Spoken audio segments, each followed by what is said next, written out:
Hello friends. Today we are going to deal with again hospital and clinical pharmacy with the topic drug distribution system.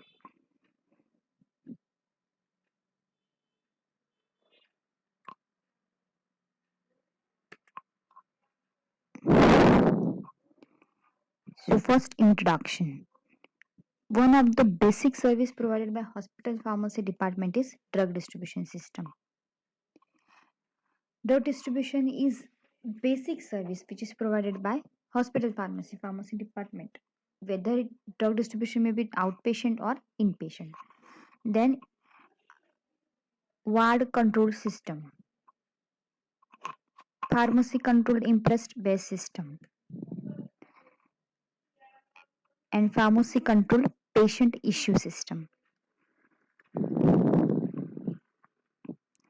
Then outpatients. First, what are the outpatients? These are referred to the patient which are not occupying beds, means they are not occupying bed, they are not admitted. They come to the physician, take the prescriptions, give to the pharmacist, and take the medicaments and carry their treatment.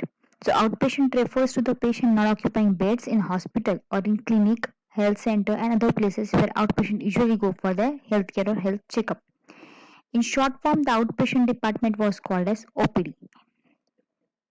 The patient with minor and common illness go to the OPD. Those who have minor illness or common illness like cough, cold, they go as a OPD. If the physician feels the patient need admission as an inpatient ward, then they get a letter to get admitted in the hospital.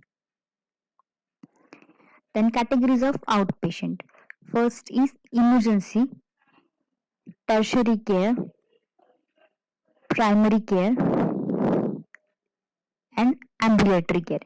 Emergency patient means who comes in emergency for the minor accident or minor cuts, so that physician has to treat him in emergency. Tertiary care patient is nothing but a patient. He is also known as a referred patient.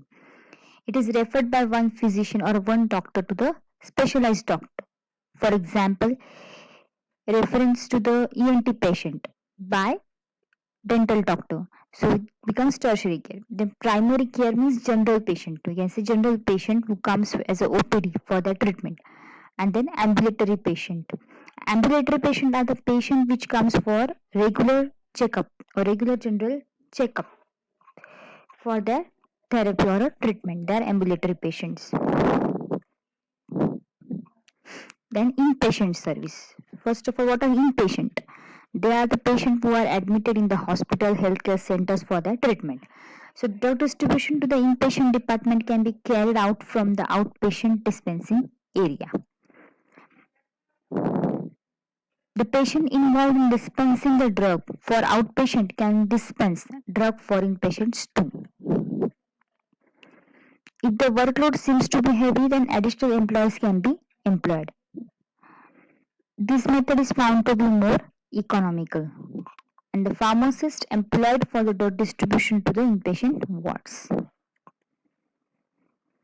There are four systems, means four types or four systems are included in inpatient drug distribution department. So first is individual prescription order system, complete floor stock system, combination of above mentioned means combination of individual prescription and complete floor stock system, and unit dose dispensing.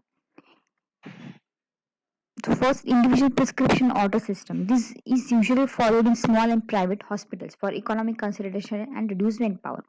Individual prescription order system includes the individual prescription given by physician. A prescription order given by the physician. It is generally given in the small and private hospital. Accordingly, the economic consideration and reduce manpower. Then complete flow stock system. Under this system, the nursing station carries both charged and non-charged patient medication. Means it includes two, charged flow stock and non-charged flow stock. Some of the drug content are charged and some of the drug which required for the patient are not charged. So in this case, complete flow stock system, a nursing station carries, here the main role is of nursing station, carries both charged and non-charged patient medication. According to this condition, the nurses store the drug and administer them to the patient according to physician order. So, as per the physician order, the nurses are supposed to store that. First of all, the conditions, nurses are supposed to store the drug and administer it to the patient according to the physician order or a prescription. Only the commonly used drugs are taken in this system. Generally, the commonly used drugs which are inpatient given to the inpatient like salines or injections, they are generally taken under this system. Then combination of individual prescription order and complete flow stock system. The system is used in those hospitals where patient pay their hospitalization and hospital used the individual prescription order system as a primary means for the dispensing but have several drugs in the floor. Then main, which is unit dose dispensing. It is the multiples of single dose administration. Means unit dose itself indicate the dose is single dose. So single dose which are administered multiple times or a multiple period of times. Such types of dispensing is known as unit dose dispensing. It is the multiple of single dose administration for the medication which are prepared by pharmacist, which are ready for the administration to the patient as prescribed by physician. A single unit package is one which contains complete pharmaceutical dosage.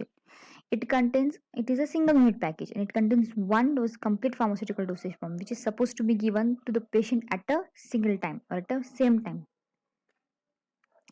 Then in this also there are two methods of dispensing unit, which is centralized unit dose drug distribution system and decentralized unit. Centralized means it includes there is a central pharmacy system which will produce or which will distribute the drug to different pharmacists present at the different wards or different floors. It is generally done for the high hospitals or modern hospitals which have more floors. So one centralized pharmacy is located at the first floor or ground floor and which supplies medicine or a drug as per the requirement of to the prescription to the pharmacist present at different wards or at a different floors. It is also known as centralized unit dosage drug distribution system is also known as satellite pharmacy. So one pharmacy is a main pharmacy and which provides the medicine or drug according to the prescription to the pharmacist present at the different floors or different wards. Then comes decentralized unit dose distributing system. It is also known as bedside pharmacy, where the pharmacy is near to the patient's beds. Wherever the patient ward is there, there is a pharmacy for the proper medication and treatment of that patient. So that pharmacist come to know uh, everything, right from the medicine treatment. Is there any adverse drug reaction or not? So everything comes under decentralized unit dose distribution system, and it includes bedside pharmacy also. Then charging policy. How the charging policy is there? The hospital should have uniform schedule for charging of drugs. The policy can be categorized under several systems like all inclusive part of inclusive rate, the professional fee concept, break-even point purchase, cost plus rate system with the profit aspect, and computerized pricing. Labeling. Labeling ultimately reflects the pharmacy department. Everything depends on the labeling. If the label is proper, then it reflects the proper pharmacy or proper dispensing practice or pharmacy practice. So pattern of labeling is followed as name. It includes name, dosage form, strength, batch number, expiry date and special direction. Then dispensing of controlled drugs. A separate register is maintained for the controlled drugs. Various steps involved are as follow. Medical superintendent is overall responsible for handling of controlled drug. Chief pharmacist procures it, stores and responsible for proper dispensing of the drug within hospital.